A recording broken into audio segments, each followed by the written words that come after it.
بسم اللہ الرحمن الرحیم۔ خوش آمدید میرے چینل پر۔ شام سے چھائے بادل رات کو برسے تھے۔ ماہم کی جان بادل کا ٹکڑا دیکھ کر نکل جاتی تھی۔ اسے گہرے بادلوں، بارش اور بجلی کی کڑک سے بہت ڈر لگتا تھا۔ بارش نے اسے رات بھر تک نہ سونے دیا۔ کھڑکی دروازے بند کیے، وہ بیڈ پہ دبکی بیٹھی رہی۔ ملازمہ کی طبیعت ٹھیک نہیں تھی، ورنہ وہ اسے اپنے پاس روک لیتی۔ تیز بارش کی بوچھاڑ، بجلی کی چمک کھڑکی سے ٹکرا رہی تھی۔ بجلی کی چمک کا کھڑکی سے ٹکرانا اسے خوفزدہ کر رہا تھا۔ وہ بڑی ہمت کر کے سہمتے ہوئے اٹھی تاکہ پردے برابر کر سکے۔ بیڈ سے کھڑکی تک فاصلہ اس نے بمشکل طے کیا تھا۔ پردہ بائیں ہاتھ سے پکڑے اس نے اپنی تسلی کے لیے باہر روش پہ سیکیورٹی گارڈ کو دیکھا، جو وہاں نہیں تھا۔ روش پہ کاشا کی مرسیڈیز کھڑی تھی۔ کاشف، اس کے منہ سے اتنا ہی نکلا۔ اس نے لان میں زمین پر لیٹے اور کتے کو اپنے ساتھ چمٹاتے بارش میں بھیگے کاشا کو دیکھا۔ وہ تیزی سے پلٹی اور الماری کھول کر اس کے سب سے نچلے حصے سے چھتری نکال لی اور صوفے پر پڑی ہوئی چادر اٹھا کر اپنے گرد اچھی طرح لپیٹ کے وہ باہر لان کی طرف گئی۔ اس کا سارا خوف زائل ہو گیا تھا۔ اسے صرف یہ یاد تھا کہ کاشا لان میں پڑا ہے۔ وہ احتیاط سے بھاگتی ہوئی اس تک پہنچی۔ کاشف، وہ اسے جھنجھوڑنے لگی۔ کتا اس نے چھڑوا دیا جو زبردستی اس نے پکڑ رکھا تھا۔ کیا ہے؟ مجھے اس سے باتیں کرنا ہے، تم جاؤ۔ اس نے بہت زیادہ پی رکھی تھی، آنکھیں بے تحاشا سرخ تھیں۔ ماہم کے ہاتھ پاؤں پھول گئے۔ وہ مکمل بھیگ چکا تھا۔ اس نے چھتری اس پہ کر دی۔ اٹھو کاشف، اندر چلو۔ وہ رو دینے کو تھی۔ چوکیدار باہر کیبن میں تھا۔ سیکیورٹی گارڈ اپنی ڈیوٹی سے غافل کوارٹر میں پڑا سو رہا تھا۔ سیکیورٹی، اس نے زور سے آواز دی جو بارش کے شور میں دب گئی۔ نہیں، یہیں تکیہ لا دو، مجھے نیند آ رہی ہے۔ وہ رک رک کر بات کر رہا تھا، آنکھیں بند ہو رہی تھیں۔ اٹھو پلیز۔ اس نے پورا زور لگا کر اسے اٹھایا۔ کہاں جانا ہے؟ وہ گرتے گرتے بیٹھا۔ اندر بیڈ روم میں جا کے سو جانا۔ وہ بھی بارش میں گیلی ہو گئی تھی۔ وہ اٹھ نہیں رہا تھا۔ نہیں، مجھے یہیں سونا ہے۔ تم بھی لیٹ جاؤ۔ اس نے ماہم کو بازو سے پکڑ کر کھینچا۔ نہیں، اٹھو کاشف۔ اب اس نے کھڑے ہو کر اس کا بازو اوپر کو کھینچا۔ اچھا۔ وہ لڑکھڑاتے ہوئے اٹھا۔ ماہم نے اس کے مان جانے پر خدا کا شکر ادا کیا۔ اسے سہارا دے کر بڑی مشکلوں سے بیڈ روم تک لائی۔ وہ بیڈ پر گر گیا۔ نیند سے اس کی آنکھیں بھری ہوئی تھیں۔ چھتری پر پھینک کے وہ خود بھی اس نے گیلی چادر اتار کر کاؤچ پہ رکھ دی اور آ کے اس کے بوٹ اتارنے لگی۔ بوٹ اتار کر ٹانگیں اوپر کی، اسے کندھوں سے کھینچ کر سر کے نیچے تکیہ رکھا۔ اسے یہاں تک لانے تک وہ نڈھال ہو کر نیچے کارپٹ پر گر سی گئی۔ وہ پچھلے 2 ہفتوں سے پراسرار سا ہو گیا تھا، کافی خاموش، گمسم، اپنے آپ اور ارد گرد سے لاپرواہ۔ کاشف، اس نے اس کا ہاتھ پکڑا۔ وہ رو رہی تھی۔ اسے کاشا کی حالت پہ رونا آ رہا تھا۔ وہ اس طرح تو کبھی نہیں رہا۔ اب اسے کیا ہو گیا ہے؟ وہ بہت زیادہ پینے لگا۔ اب اس کا یوں نشے میں دھت ہو کر اپنے ہوش و حواس کھو بیٹھنا۔ وہ جتنی بھی ڈرنک کر لیتا، اس کے حواس قائم رہتے تھے۔ یقیناً کچھ غلط ہوا ہے جو ماہم سے شیئر نہیں کرنا چاہتا۔ حالانہ اس نے 1-2 بار پوچھا بھی۔ وہ اس کا ہاتھ چھوڑ کر کارپٹ پہ گھٹنوں کے بل بیٹھ گئی اور اس کے چہرے پر ہاتھ پھیرنے لگی۔ چوڑی پیشانی سے بھیگے بالوں کو انگلیوں سے سمیٹ کر پرے کیا۔ آنکھیں سوجی ہوئی تھیں۔ رنگت چند ہی دنوں میں زردی مائل ہو گئی تھی۔ شیو بڑی ہوئی تھی۔ اس نے ہمیشہ اپنا بہت خیال رکھا تھا۔ صبح بہت خاموشی سے طلوع ہوئی۔ اس نے گھر کے کام نپٹانے میں کافی احتیاط سے کام لیا۔ اسے کاشا کے اٹھ جانے کا خدشہ تھا۔ وہ دوپہر کے 2 بجے اٹھا جب وہ کچن میں آخری مراحل میں کام نپٹا رہی تھی۔ وہ بیڈ سے نیچے ٹانگیں لٹکا کر بیٹھ گیا، دونوں ہاتھوں میں سر گرا لیا اور سر کندھوں کو جھکائے بیٹھا تھا۔ آنکھوں کو ہتھیلیوں سے مسل کر وہ سستی سے اٹھا۔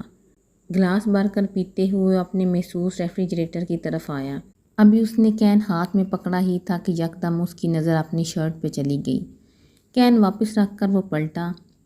گلاس ٹیبل پہ در کے بالوں میں انگلیاں پھنسائے وہ رات کا واقعہ یاد کرنے کی کوشش کر رہا تھا۔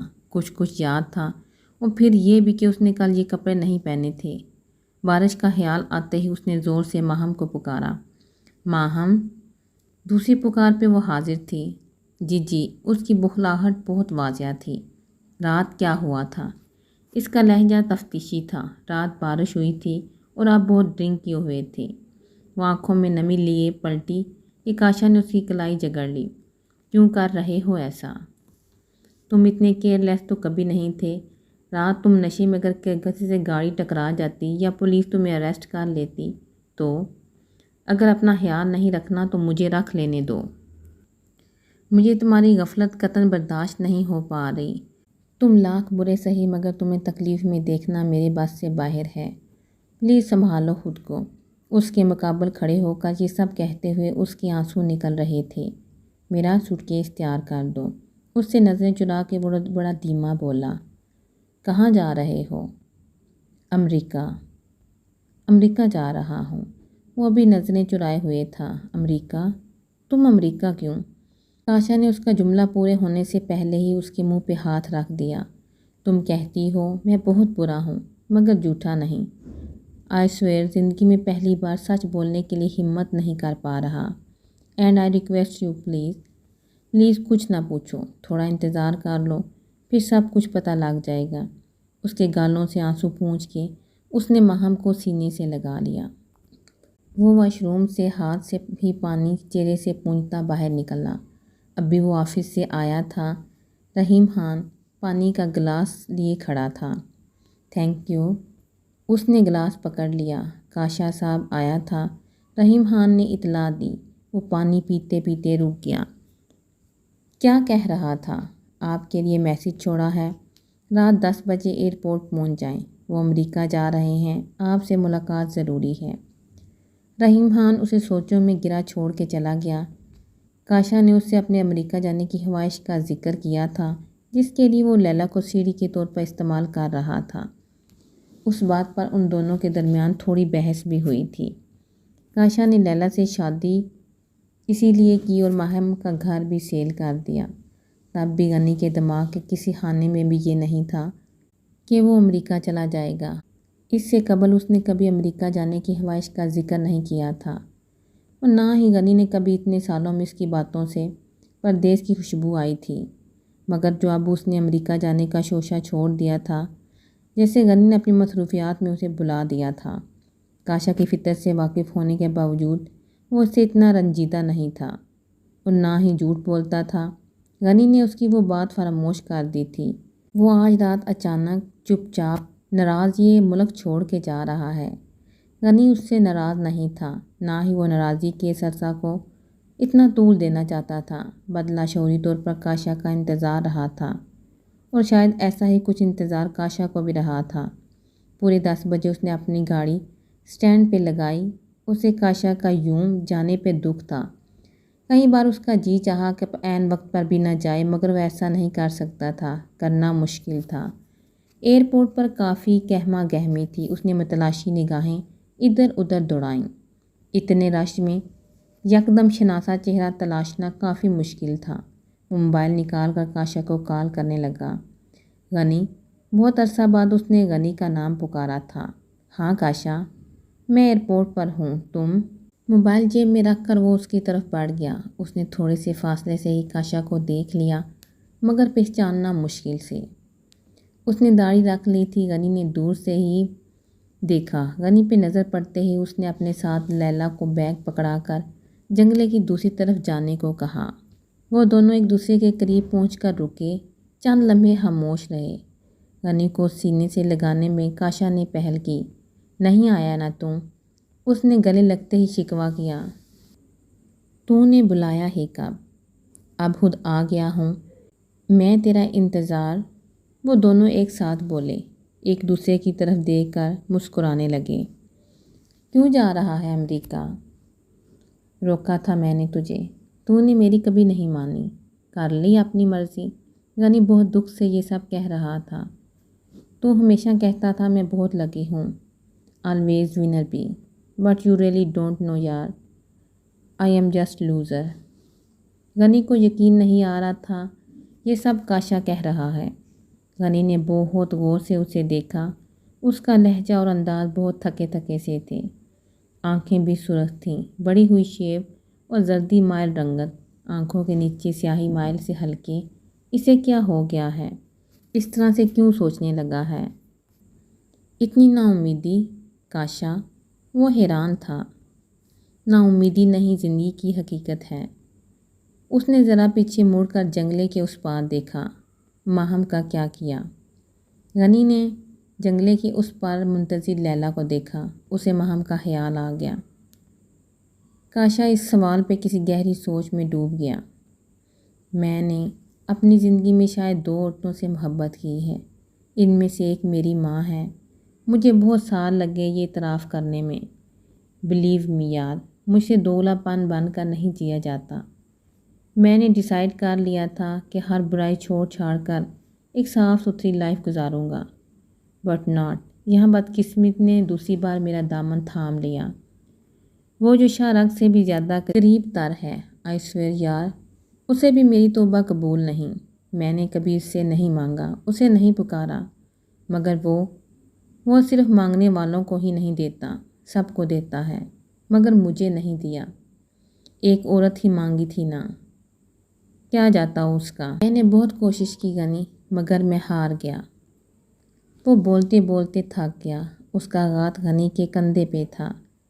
وہ کم فہمی اس کی گفتگو کو سمجھ رہا تھا۔ وہ دوسری عورت کون تھی؟ کاشا کیوں کر یہ سب کہہ رہا تھا؟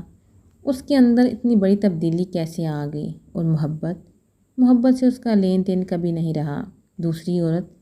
اس نے پوچھا۔ تم نے میرے بہت سے کام کیے، آخری 2 اور ہیں۔ اس نے غنی کے سوال کا جواب نہیں دیا۔ یہ ماہم کو دے دینا۔ اس نے کوٹ کے اندرونی جیب سے سفید رنگ کا لفافہ نکال کر اسے تھمایا۔ کیا ہے اس میں؟ اس نے لفافہ دیکھ کر کہا۔ ماہم کے ڈیورس پیپر۔ اسے کل کی ڈیٹ میں وہ گھر خالی کرنا ہوگا، وہ لوگ قبضہ لینے آ جائیں گے۔ اس نے غنی سے نگاہیں چرا لیں۔ کاشا، اتنا بڑا دھوکہ؟ ملال میں گرے غنی کے منہ سے بس اتنا ہی نکلا۔ محبوب کو منزل کے قریب لے جا کر دھوکہ دیا جائے تو اس کی بے وفائی پہ یقین آ جاتا ہے اور نفرت کرنا بھی آسان ہو جاتا ہے۔ اگر میں یہ سب نہ کرتا تو وہ شاید میری واپسی کی منتظر رہتی۔ غنی ماہم کی بحث میں الجھنا نہیں چاہتا تھا، جبکہ اطلاع کے کاغذات اس کے ہاتھ میں تھے۔ کاشا ملک چھوڑ کر جانے والا تھا۔ پہلے ان کے مابین عورت ہی جھگڑے کا باعث تھی۔ دوسرا کام، میری واپسی تک یہیں ٹھہرنا، پاکستان میں ہی، اسی گھر میں، جب تک میں لوٹ نہ آؤں۔ کاشا کی واپسی کا سن کر غنی کے چہرے پہ ہلکا سا خوشی کا تاثر ابھرا۔ اس نے کاشا کا ہاتھ تھام لیا۔ تمہارے لیے کچھ چھوڑا ہے میں نے، بس عادت ہے تم سے کچھ نہ چھپانے کی۔ میرے کمرے میں جو میرا پرسنل لاکر ہے، اس میں ایک فائل پڑی ہے، پڑھ لینا۔ تمہاری طبیعت ٹھیک ہے کاشا؟ غنی کو وہ اور اس کی معنی خیز گفتگو بہت پراسرار لگ رہی تھی۔ ہاں ٹھیک ہے، کیا ہونا ہے مجھے؟ تم بہت سا خیال رکھنا۔ اس نے غنی کے گال پہ محبت سے ہاتھ پھیرا۔ اس کی آنکھوں میں ہلکی ہلکی نمی تھی۔ کاش ہم دونوں کبھی جدا نہ ہوتے۔ کاش میں نے کبھی تمہاری مان لی ہوتی۔ اس نے غنی کو دو بد جواب دیا۔ اب وہ ایسا ہی محسوس کرتا تھا۔ کاشا نے کلائی پہ بندی گھڑی پہ ٹائم دیکھا۔ امریکہ کی فلائٹ کے لیے اناؤنسمنٹ ہونے لگی۔ جب جانا ہی ہے تو پھر کیوں نہیں آئے مجھ سے ملنے؟ اناؤنسمنٹ نے غنی کے دل کی دھڑکن تیز کر دی۔ بچھڑنے کا وقت آ گیا تھا۔ آ جاتا تو سوال کرتا۔ میرے پاس کوئی جواب نہیں تھا۔ اس نے سچائی بتائی تھی۔ اب اس کے پاس جا سکتا تھا، مگر وہ غنی کے سوالات سے ڈرتا تھا۔ غنی سے بحث میں جیتنے کے لیے اس کے پاس دلائل نہیں رہے تھے۔ چلنا چاہیے۔ کاشا نے جنگلے کے اس پار ہاتھ ہلاتی لیلا کو دیکھ کر کہا۔ اس دوسری عورت کا نام بتاتے جاؤ جس سے تمہیں محبت ہے۔ غنی کو پھر یاد آ گیا۔ چھوڑ پرے، وہ اس کا ذکر گول کر گیا۔ وہ دوسری عورت ماہم ہے کاشا۔ غنی شاید پہلی بار اتنی جلدی گہرائی تک پہنچ گیا تھا۔ حالانکہ ماہم کی آزادی کے کاغذات اس کے ہاتھ میں تھے۔ بہت یاد آئے گا۔ کاشا نے خاموشی سے اسے گلے سے لگا لیا، ایک دوسرے کو سینے سے لگائے۔ دونوں بہت بے قرار تھے۔ کاشا کی آنکھوں سے آنسو نکل کر غنی کے کندھے میں جذب ہونے لگے۔ غنی بھی بہت ضبط کے بعد رو پڑا۔ ایئرپورٹ سے گھر آنے تک تمام راستے وہ آنکھوں کی نمی کو رگڑتے آیا۔ ان کی بول چال 3-4 مہینے سے بند تھی۔ اس کے دل پہ کسی قسم کا بوجھ نہیں تھا، مگر ابھی اپنا دل پھٹتا ہوا محسوس ہو رہا تھا۔ گاڑی پورچ میں لگا کے وہ سیدھا کاشا کے بیڈ روم میں آیا۔ اس کی پرسنل لاکر غیر مقفل تھا۔ سامنے ہی واحد فائل کھلی پڑی تھی۔ شیخ زید ہسپتال۔ فائل پکڑے وہ بڑبڑایا۔ کسی انہونی کا دھڑکا اسے لرزا گیا۔ ہلکی کھپکھپاتی انگلیوں سے اسے کھولا۔ یہ کاشا کی میڈیکل رپورٹ تھی۔ کاشا HIV پازیٹیو۔ اسے اپنے گرتے وجود کو سنبھالنے کے لیے الماری کا سہارا لینا پڑا۔ اسے لگ رہا تھا کہ کمرے کی بھاری چھت اس کے اوپر آ گری ہے۔ اس کی آنکھیں دھندلا گئی تھیں۔ کاشا نے واقعی اس سے کچھ نہیں چھپایا تھا۔ ابھی ایئرپورٹ پر اسے کاشا کی گفتگو بہت معنی خیز، اس کی شخصیت پر اسرار لگ رہی تھی۔ اب اس کا راز کھلا تھا۔ اس کے جملے جو اس کے سر پر سے گزر گئے تھے اب سمجھ آ رہے تھے۔ اس نے خود کو بد نصیب کیوں کہا تھا؟ بالکل درست تھا وہ ڈینجر زون کا شیدائی، خطرات کو چیلنج کرنے والا، مسائل کو چٹکی سے حل کرنے والا، اس کڑے امتحان کے چیلنج کو قبول نہیں کر سکتا تھا۔ اس نے زندگی میں جو کچھ کیا اس کی سزا اسے کتنی مہنگی پڑی، ناقابل علاج بیماری کی صورت میں ملی۔ غنی فائل دبوچے نیچے بیٹھا رو رہا تھا۔ کاشا کا دکھ اس کا اپنا تھا، جیسے کاشا کا گھر چھوڑ جانے کے بعد بھی اس کا تھا۔ وہ اور کاشا کبھی ناراض نہیں ہوئے تھے۔ چند لمحے ان کی بول چال بند ہوتی تھی۔ اس نے 7 سالوں میں کاشا کو ہر برائی میں ملوث پایا۔ آہستہ آہستہ وہ اس کا ساتھ دینے لگا تھا۔ وہ اس کی ہر کمینگی میں برابر رکھتا، مگر کاشا فاتح تھا۔ عورت ان کے نزدیک خاموش تنازع ہی رہی تھی، مگر جھگڑے نے کبھی اتنا طول نہیں پکڑا تھا۔ وہ کاشا کے سامنے کبھی اونچا نہیں بولا تھا، اس کی ہر ضرورت کا خیال رکھتا، ملازمین کو سختی سے کہا کہ کاشا کے کام میں تاخیر نہیں ہونی چاہیے، اسے زبان سے کہنا نہ پڑے۔ وہ اس کی دلائل، وضاحتیں، فلسفے سنتا رہتا۔ وہ رات جب تک کاشا کو دیکھ نہ لیتا، اس سے بات نہ کر لیتا، اسے نیند نہیں آتی تھی۔ اس نے کاشا کے بہت سے روپ دیکھے تھے، وہ درندہ تھا اور فرشتہ بھی۔ وہ دونوں ہنستے مسکراتے اپنی اپنی موج میں زندگی کی طرف بڑھ رہے تھے کہ اچانک ایک عورت ان کے بیچ آ گئی۔ ماہم پر ان کی پہلی بار گرما گرمی ہوئی تھی، ماہم سے لیلا اور اختتام پہ ماہم۔ غنی نے کاشا سے الگ ہو کر اس کے بارے میں بہت سوچا، خاص طور پر تب جب اسے کاشا نے بتایا کہ وہ ماہم کا گھر بیچ رہا ہے۔ وہ کاشا کی کردار کی اچھائیوں اور برائیوں کا آنکھوں دیکھا گواہ تھا۔ غنی جو بزنس کر رہا تھا اس میں آدھے سے بھی زیادہ کاشا کے شیئر تھے۔ اس کے پاس صرف تھوڑی سی رقم تھی۔ کاشا نے اسے پیروں پہ کھڑا کرنے کے لیے مکمل طور پر سپورٹ کیا تھا۔ آفس صرف غنی جاتا تھا۔ ہر بزنس ڈیل، میٹنگ، مشینری کا حساب کتاب، سب کا نقصان غنی کے ہاتھ میں تھا۔ شروع میں غنی اسے آفس کے مسائل اور ترقی کے متعلق آگاہ کرتا۔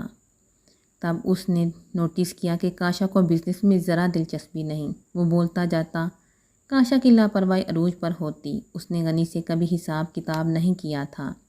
غنی نے ایمانداری سے اپنا فرض نبھاتے ہوئے اپنا اور کاشا کا جوائنٹ اکاؤنٹ کھلوا لیا تاکہ اسے جب بھی ضرورت پڑے مانگنا نہ پڑے۔ وہ کبھی کبھار ہی رقم نکلواتا، سارے منافع کی پھر سے انویسٹمنٹ کرتا گیا۔ یوں بزنس بھی ترقی کرتا چلا گیا۔ اس نے پوری ایمانداری سے اپنا اور کاشا کی پائی کا حساب رکھا تھا، جس کے مطابق کاشا 70% کا شیئر ہولڈر تھا۔ غنی کی سمجھ میں نہیں آتا تھا کہ ماہم کے 8-10 کروڑ کا کاشا کو کیا لالچ تھا، جبکہ اس سے زیادہ کا مالک تو وہ خود تھا۔ کیا اسے پیسے کی ہوس تھی؟ اس نے اس کی شخصیت میں کسی قسم کا لالچ محسوس نہیں کیا، اور نہ ہی اس کے کسی کام میں اسے لالچ کی بو آتی تھی۔ وہ اپنی جیب سے لاکھوں روپے عورتوں پر خرچ کر دیتا تھا، ہزاروں فقیروں اور ضرورت مندوں کو دے دیتا۔ اس کا اکاؤنٹ امریکن ڈالر سے بڑا پڑا رہتا تھا۔ اسے ماہم کے پیسے کی قطعاً ضرورت تو شاید شاہم کی بھی نہیں تھی۔ ضرورت تو شاید ماہم کی بھی نہیں تھی۔ پھر لیلا کی ڈرامائی انٹری، امریکہ جانے کی خواہش لیلا کے آنے سے پہلے اس نے کبھی امریکہ کا نام نہیں لیا تھا۔ وہ ٹی وی دیکھتے ہوئے گوروں کو منہ بھر بھر کے گالیاں دیتا۔ اسے اپنے ملک سے محبت نہیں تھی، مگر اپنے ملک کی آزادی سے محبت تھی۔ آزاد پنچھی اونچی اڑان بھرنے والا تھا۔ وہ لیلا کی مدد کے لیے بغیر بھی امریکہ جا سکتا تھا۔ اس نے یہ سب کیوں کیا؟ وہ ہر کام بہت سوچ سمجھ کر کرتا تھا۔ اس کے تمام سوالوں کے جواب کاشا ہی دے سکتا تھا۔ غنی صرف یہ سوچ سکتا تھا۔ رات بہت گزر چکی تھی۔ وہ کارپٹ سے اٹھ کر بیڈ پر آ گیا۔ اسے اپنے بستر پر کہیں نیند نہیں آتی تھی، مگر یہ رات اسے کاشا کے بستر پر ہی سو کر گزارنا تھی۔ ماہم طلاق کے کاغذات تھامے بے یقینی اور حیرت سے کھڑی تھی۔ صدمہ بہت جان لیوا ہوتا ہے۔ وہ اس صدمے سے گزر رہی تھی۔ وہ اتنی آسانی سے کیوں کا یقین کر لیتی کہ کاشا یوں ہی بلا وجہ اسے طلاق دے گیا۔ کل دوپہر کے بعد اس نے کاشا کا سوٹ کیس تیار کر دیا۔ وہ اتنا خاموش اور گمسم تھا کہ ماہم اس سے کوئی سوال کر ہی نہ پائی، حتیٰ کہ اس نے یہ بھی نہ پوچھا کہ کب واپس آئیں گے۔ کاشا نے کہا تھا کہ سب کلیئر ہو جائے گا، اور یہ سب کس انداز میں ہوا تھا، اس کے کسی بھی عمل سے نہیں لگ رہا تھا کہ وہ انتہائی قدم اٹھانے جا رہا ہے۔ اس نے جاتے جاتے پورچ میں کھڑی گاڑی میں بیٹھنے سے قبل ماہم کو سینے سے لگا کر اس کی پیشانی پہ بڑی نرمی سے بوسہ دیا تھا۔ پہلی بار اس کی اتنی نرمی نے ماہم کی آنکھوں میں نمی بات دی تھی۔ وہ محض رات ہی صحیح اس کی قربت میں تھی۔ اس نے کاشا کی ہر شکایت کو دور کر دیا تھا، اس کی ہر تلخی کو صبر سے پی لیا تھا۔ وہ اف کیے بغیر اس کے رنگ میں ڈلتی گئی۔ اس کی بات تنائی سہ کر بھی اس نے اس سے محبت دی۔ اس نے اس کی محبت میں اپنا بسا بسایا گھر، شوہر، بچے چھوڑے، خاندان کی عزت داؤ پہ لگائی۔ وہ اسے اپنے قدموں کی دھول کر گیا تھا۔ اسے کس کے آسرے پہ چھوڑ گیا تھا؟ اس کا سب کچھ اپنے ساتھ لے گیا تھا۔ اس کے پاس واپسی کا کوئی راستہ، کوئی رشتہ نہیں بچا تھا، یہ جانتے ہوئے بھی کہ وہ اس پہ ظلم ڈھا گیا ہے۔ جلدی نکل جانا یہاں سے ماہم، وہ لوگ کچھ دیر میں قبضہ لینے آ جائیں گے۔ غنی نے اس کے نام کے ساتھ بابی کا لفظ ہٹا دیا تھا۔ وہ اپنی بے بسی پہ رو رہی تھی۔ غنی کو اس کے رونے میں کوئی دلچسپی نہیں تھی، نہ ہی ترس آ رہا تھا۔ اسے کاشا کے ماہم کے متعلق کہے الفاظ یاد تھے۔ ماہم بری عورت ہے۔ کاشا کی بیماری، دوری کا دکھ، وہ جس دوراہے پہ کھڑا تھا، اس کا آغاز اس عورت نے کیا تھا۔ غنی کا سارا غصہ اس کے لیے تھا۔ اس کا رونا بھی اسے زہر لگ رہا تھا۔ اسے پتا تھا اس کے پاس کوئی پناہ گاہ نہیں، مگر اسے کیا؟ وہ اسے ذرا بھی ہمدردی نہیں کرنا چاہتا تھا۔ کاشا نے اسے جتنا کہا تھا اس نے کر دیا۔ وہ واپس جا رہا تھا۔ اسے اب ماہم کے پاس مزید نہیں ٹھہرنا تھا۔ پلیز کوئی میری مدد کریں پلیز، وہ چیخنے لگی۔ وہ بے تحاشا رو رہی تھی۔ غنی نے مڑ کر دیکھا۔ اس کا رونا کسی بھی نرم دل انسان کی برداشت سے باہر تھا۔ وہ بری ضرور تھی، مگر اس وقت لاوارث و بے یار و مددگار۔ غنی چند لمحے سوچتا رہا، پھر تیش میں اس کی طرف بڑھا۔ اٹھو، چلو میرے ساتھ، میں پہنچاتا ہوں تمہیں اصل ٹھکانے پہ، میں کرتا ہوں مدد۔ وہ اسے بازو سے گھسیٹ کر باہر لے جانے لگا۔ شاہم، شاہم، چھوڑو، ادھر آؤ۔ وہ کچن میں شیف کے ساتھ کھانے کی تیاری کر رہی تھی جب منصور آیا۔ وہ شاپنگ کرنے گیا تھا۔ اسے اپنے لیے خریداری کرنا تھی۔ اس نے شاید شاہم کے لیے کچھ خریدا تھا۔ ایک منٹ منصور، میں ابھی۔ نو نو نو، ظفر کر لے گا، تم ابھی میرے ساتھ آؤ۔ اس نے شاہم کی کلاہی پکڑ لی۔ اچھا بابا اور ظفر، یہ آنچ ہلکی کر دو، میں آتی ہوں۔ وہ اسے ہدایت کر کے چلی گئی۔ کیا ہے منصور؟ اس نے کچن سے نکل کر پوچھا۔ دیکھو گی تو پتہ چلے گا۔ وہ بہت خوش لگ رہا تھا۔ کمرے میں آ کے وہ ٹھٹک گئی۔ بیڈ پہ 4-5 خوبصورت ساڑیاں پڑی تھیں۔ یہ سب کس لیے؟ اس نے خوشی اور اشتیاق سے سب دیکھا۔ تمہارے لیے۔ اگر کسی اور کے لیے لاؤں بھی تو تمہیں برا لگے گا۔ خوشی سے چہکتے ہوئے لہجے میں شرارت تھی۔ اچھا، یہ جو پنک والی ہے یہ ابھی پہن کے دکھاؤ۔ اس نے پنک کلر اٹھا لیا۔ مگر منصور، میں نے کبھی ساڑی نہیں پہنی، میں کیسے؟ وہ حیران تھی۔ اس نے ساڑی صرف دوسروں کو پہنتے دیکھا تھا۔ میں تمہیں اس جینز شرٹ اور کرتے میں دیکھ دیکھ کے تھک گیا ہوں۔ لگتا ہی نہیں تم میرڈ ہو۔ تھوڑا چینج کرو۔ جہاں تک ساڑی باندھنے کا مسئلہ ہے وہ میں حل کر دیتا ہوں۔ کیا خیال ہے؟ اس نے شرارت سے آفر کی۔ منصور کی نظروں اور الفاظ سے وہ شرما سی گئی۔ اب اتنی بھی اناڑی نہیں ہوں۔ نروس ہوتے اس نے ساڑی اٹھا لی۔ منصور نے پہلی بار اپنی پسند سے اس کے لیے شاپنگ کی تھی، وہ اسے قطعاً انکار نہیں کر سکتی تھی۔ اب تو اس کا موڈ بھی خوشگوار رہنے لگا تھا، وہ اس پر اور بچوں پر توجہ دینے لگا تھا۔